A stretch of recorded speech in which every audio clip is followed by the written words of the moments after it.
Avant de se lancer dans une épreuve de Top Chef, les candidats passent par le garde-manger. Une pièce qui fait l'objet d'une attention particulière de la part de la production. Cela fait partie du cérémonial de Top Chef. Avant de se lancer dans une épreuve, les candidats font un tour dans le garde-manger. S'ils y puisent leur inspiration, certains s'y sont également fait de belles frayeurs, à l'instar de Jean Covillot en deuxième semaine du concours. Le jeune homme de 25 ans avait confondu le sel et le sucre dans la préparation de sa pâte et avait dû tout refaire en catastrophe, nous offrant ainsi une séquence mémorable. Mais au fait, comment le garde-manger est-il agencé? Qui gère cette grande épicerie? Télé Loisirs a posé la question à la production. Top Chef, les produits du garde-manger sont-ils rangés au même endroit? Tout est fait pour que les candidats sortent des assiettes incroyables. On met tout en place pour cela. Mais on dit aux candidats qu'ils doivent être en alerte, pose Demblé Romuald de Gravelot, directeur des programmes de Studio 89, la société de production qui produit Top Chef. Car tout n'est pas si simple dans les faits.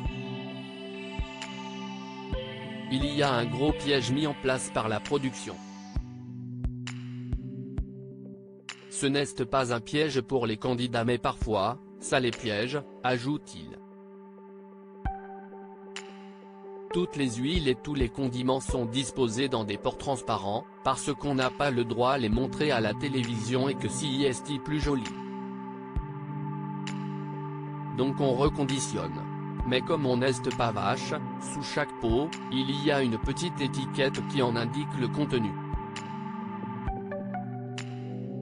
Quand les candidats débarquent dans Top Chef et qu'ils visitent le plateau pour la première fois, on leur explique qu'il faut avoir le réflexe de soulever les bocaux et bouteilles. Mais dans la précipitation, ils ne le font pas toujours et peuvent se tromper, explique le producteur. Le reste est une question de logistique. Les produits peuvent ainsi bouger de place au gré du thème des épreuves. Cela demande aux candidats de chercher. On a beau leur répéter, parfois, ils sont déstabilisés parce qu'ils sont sur de rails. Ils tombent dans leur propre piège parce qu'ils veulent aller vite, précise le producteur. Si est d'ailleurs aux candidats de vérifier que leur matériel fonctionne, par exemple, une cartouche de siphon, en début d'épreuve pour éviter une frayeur de dernière minute au moment du dressage. Top Chef, qui range le garde-manger? Le reconditionnement des produits et, surtout, le réapprovisionnement du garde-manger est assuré par la régie cuisine. Composée d'une vingtaine de personnes, qui travaillent en roulement, elle fait partie de la production. Pour remettre en ordre intégralement un garde-manger, comptez une bonne heure et demie. Outre le réassort, il faut vérifier que la fraîcheur des produits, respecter la chaîne du froid, nettoyer le plateau. Un vrai travail de fourmi. Top Chef, y a-t-il un temps imparti dans le garde-manger? S'ils ont oublié un ingrédient lors de leur passage express dans le garde-manger, les candidats peuvent aller le chercher au cours de l'épreuve. Mais pas systématiquement. Pour chaque épreuve, la règle est différente.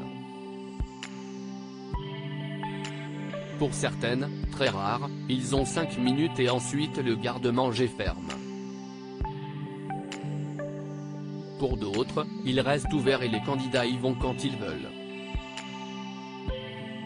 La règle de base, si est que le garde-manger reste ouvert tout le temps, sans temps imparti. Mais attention, le temps passé dans le garde-manger est compris dans l'épreuve. Donc moins ils y passent du temps, plus ils en ont pour cuisiner. Ils n'ont pas le temps de faire leur petit marché tranquillement, avertit le producteur. Gare à eux de ne pas confondre vitesse et précipitation. À lire aussi, ça dévoilerait trop de choses. Qu'est-ce qui va remplacer la brigade cachée de Top Chef l'année prochaine? La réponse de la production.